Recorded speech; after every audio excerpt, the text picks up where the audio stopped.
Hi everyone, Christina here. Welcome to another card video at my YouTube channel. Today I'm going to be showing you quite a few different products from Simon Says Stamps Color of Fun release that just came out yesterday. The first is this grid paper, which I think is fantastic. It's great for kind of a backdrop for all of your stamping so that you don't get your work surface messy. And that's what I'm going to be using it for today. I'm using 5 different colors of ink from Simon Says Stamp. These are also new colors.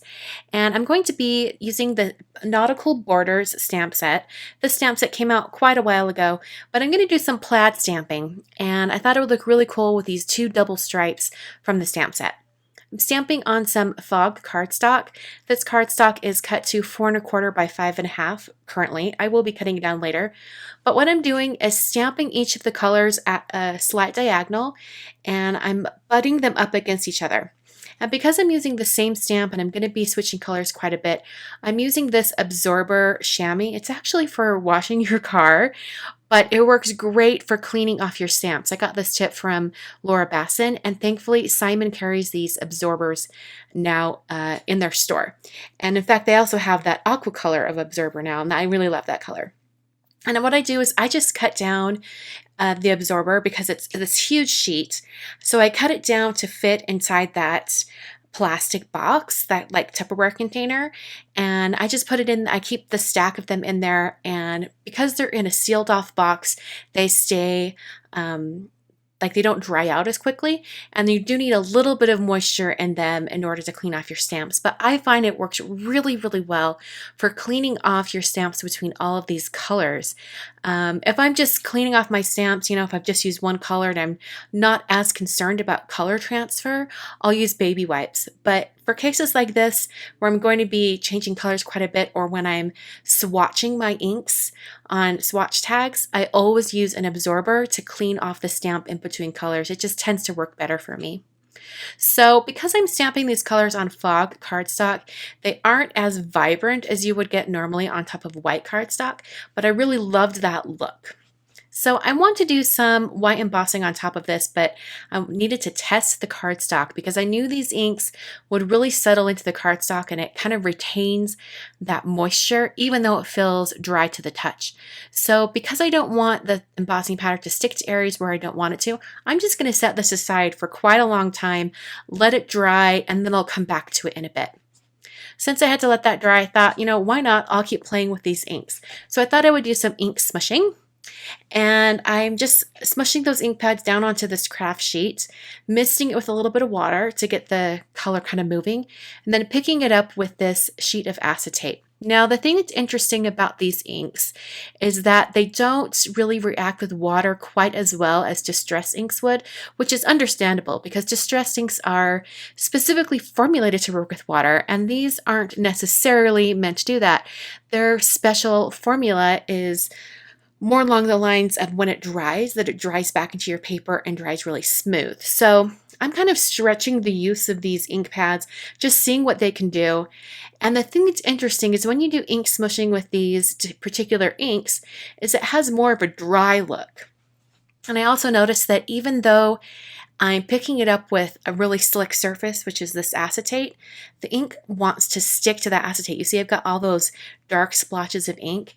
It's because the ink gets on there and just dries. I don't think it would be a permanent stamping on top of acetate. I don't know that it's quite that durable, but just as I'm picking it up with water, I noticed that it was really kind of sticking to that transparency. So I did end up having just to toss that transparency. I didn't use it for anything. But I kind of like the effect and kind of experimenting with all of these colors. I thought it gave a really pretty dried ink look, something you can't quite get when you use other types of inks like distress ink. So I thought that was just kind of neat.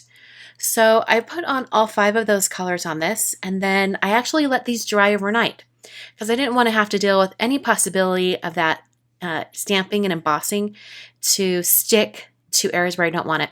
So I prepped that plaid piece with my powder tool, and I'm just testing it one more time, and everything slides right off. It's the perfect situation for stamping. So now I'm using this new stamp set. It's a collaboration stamp set from W+9 and Simon Says Stamp. It's the Many Thanks stamp set. And I'm going to be stamping the main sentiment in Versamark ink, just kind of in the upper center of this piece of cardstock here that I've stamped with the plaid pattern. And then I'm going to take that string with a bow tied in it from that nautical border stamp set and just stamp that below the many thanks. Sprinkling on some Hero Arts white embossing powder. Sticks to all those areas. It's just perfectly. I'm so glad that I waited overnight until I did this step because I think it worked out great. Hit that with my heat tool, and then I'm going to set this aside while I work on the other card. Now, because I'm using watercolor paper, this is a 140-pound cold-pressed watercolor paper from Strathmore. It has a kind of texturized surface, and when you stamp onto watercolor paper, sometimes you don't get as good of an impression as you would have liked. It's not very sharp, just because of the texture of the paper. So I'm going to be using my Misty tool, and this is going to allow me to restamp this sentiment over and over again until I get it nice and dark and black. I'm using VersaFine Black Onyx ink, and I'm going to stamp it over and over again until I get a really crisp image. I think I ended up stamping this about 3 times, and each time that I stamped this, it got a little bit more solid. So you'll notice that right now it's kind of sketchy. It hasn't quite filled in all those areas on the letters. So I'm going to stamp it a second time, and it gets just a little bit darker this time round. It's still a little bit sketchy, kind of on that letter N and kind of in the center areas.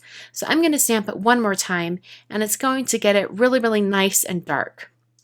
And because I have all of this black pigment ink onto my watercolor paper now, I thought it would be kind of nice to heat emboss over the top. So I'm using some clear embossing powder from Ranger. This is the detailed embossing powder. And as I start heating it with my heat tool, you'll see all of that clear embossing powder start to melt. I think it looks the coolest over black or other colors because you can really see when it melts. I'm going to prep my card bases now. I'm starting with some black cardstock from Simon Says Stamp. I'm just scoring that at 5.5 to create a top folding card. And then for the other card, I'm using white. I'm using 110-pound Nina Solar White. And I'm doing the same thing, scoring it at 5.5. So I'm putting the plaid piece on the white card base, and I'll put the watercolor piece on the black. I've trimmed both pieces down to be just shy of 4.25 and 5.5. So they're going to have a slight margin around the edges, or a slight mat. And so I just put those on foam adhesive. I just used some 3M foam tape and then put those down onto the card bases. Now these are pretty plain looking right now, so I'm going to go ahead and add some sequins. I just picked out a few different color sequins colors, and then I'm going to put them on. Now I wanted to let you guys know about this method that I'm trying out for gluing on sequins. I think I saw Debbie Hughes use this recently, or maybe even Laura Basson. Basically, I'm picking up the sequins with some tweezers and then using my little bottle of multimedia matte to put a little tiny squeeze, a little tiny dot of adhesive down onto my card, and then pressing that piece of sequins right back down. And it seems to work really, really well. I don't feel like I'm wasting any glue, and it's really easy to manipulate these. In the past, I've used a quick stick tool, and that's worked great as well, but I think I finally found the perfect application for sequins, at least for me. I think it really depends on who you are. So those are the 2 cards that I've made today using the brand new release from Simon Says Stamp.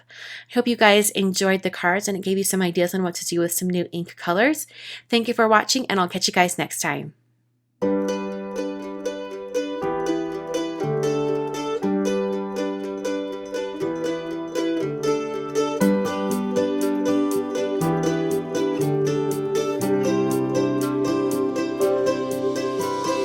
Once again, thanks for watching today's video.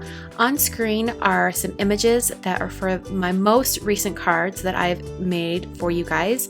So if you want to check out any of those, you can click on the images on screen right now and it will take you directly to those card videos.